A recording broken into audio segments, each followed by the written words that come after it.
గట్టా కుస్తీ ఈ సినిమాకి సంబంధించి పార్ట్ 2 తీస్తారని తెలిసినప్పుడు పార్ట్ 1 పెద్దగా ఇంప్రెస్ చేయలేదు. అదే ఒక రొటీన్ మూవీ, దానికి మళ్ళా పార్ట్ 2 ఏంట్రా అనిపించింది. బట్ ఎందుకని ఆ సినిమాని తెలుగులో రిలీజ్ చేయకుండానే వదిలేశారు. ఇప్పుడు ఆ సినిమా నెట్ఫ్లిక్స్ తెలుగు ఆడియోతో స్ట్రీమింగ్ అవడం స్టార్ట్ అయ్యింది. సర్లే అని ఒక లుక్ వేసా. నా ఎక్స్పెక్టేషన్స్ కి తగ్గట్టు కాకుండా ఫస్ట్ హాఫ్ బాగానే అనిపించింది.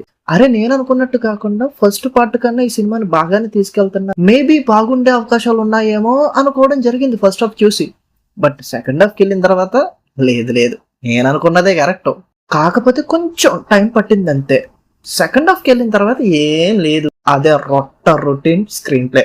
ఈ సినిమా మట్టి కుస్తీ పార్ట్ 1 ఎక్కడైతే ఎండ్ అవుద్దో అక్కడి నుంచి స్టార్ట్ చేశారు. భార్య తన కెరియర్ లో ముందుకెళ్ళడానికి మన భర్త హౌస్ హస్బెండ్ గా మారిపోయి తన పిల్లని అండ్ ఇంటిని కూడా చాలా జాగ్రత్తగా చూసుకుంటాడు. అటువంటి టైంలో వాళ్ళిద్దరి మధ్యలో ఒక పుల్లారా వచ్చి పుల్లలు పెట్టడం స్టార్ట్ చేస్తారు.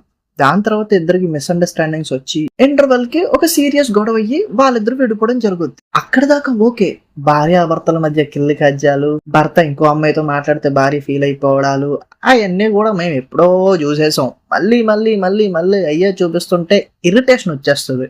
సో ఈ సినిమాలో కూడా అదే పాయింట్ ని రుద్దుతారేమో అనుకున్నాను. బట్ ఫస్ట్ హాఫ్ వరకు ఆ పాయింట్ ని జస్ట్ టచ్ చేసి పక్కన పెట్టేశారు. బట్ సెకండ్ హాఫ్ కి వెళ్ళిన తర్వాత అదే రుద్దారు. ప్రాబ్లం ఏంటంటే ఈ మధ్యన మన అనిల్ రాపూడ్ సినిమాలన్నీ చూసేసి అదే టెంప్లెట్ లో వస్తున్న సినిమాలన్నీ చూస్తుంటే మాత్రం పిచ్చ ఇరిటేషన్ వచ్చేస్తుంది. ఆ కావులోకి వచ్చే సినిమా ఇది. పోనీ ఇదంతా కాదు, ఇంటర్వెల్ కి ఒక స్ట్రాంగ్ కాన్ఫ్లిక్ట్ పెట్టారు. దాన్ని బేస్ చేసుకుని సెకండ్ హాఫ్ లో కథ చెప్తారనుకుంటే ఆ పాయింట్ నే కంప్లీట్ గా పక్కన పెట్టేసి, నాకు అర్థం కాదు, ఖాళీగా బోర్ కొడుతుందని గొడవలు ఎట్టుకుని టైం పాస్ అయిపోయిందని కలిసిపోయినట్టుంది సినిమా. అంతకు మించి ఒక స్ట్రాంగ్ కాన్ఫ్లిక్ట్ కానీ ఒక మంచి ఎంగేజింగ్ ఇంట్రెస్టింగ్ స్క్రీన్ ప్లే కానీ ఈ సినిమాలో అస్సలు లేదు. పోనీ ఇదంతా పక్కన పెట్టేద్దాం, ఇదొక కామెడీ మూవీ కదా, కామెడీ ఏమైనా ఉంటది అనుకుంటే అది కూడా ఉండదు. సో ఓవరాల్ గా పార్ట్ 1 కన్నా బెటర్ గా స్టార్ట్ అయినప్పటికీ కూడా పార్ట్ 1 రేంజ్ లోనే ఎండ్ అయిందని చెప్పాలి. అలాగే ఈ సినిమాని మీరు చూసారా? మీ ఒపీనియన్ ఏంటన్నది కూడా కింద కామెంట్ చేయండి.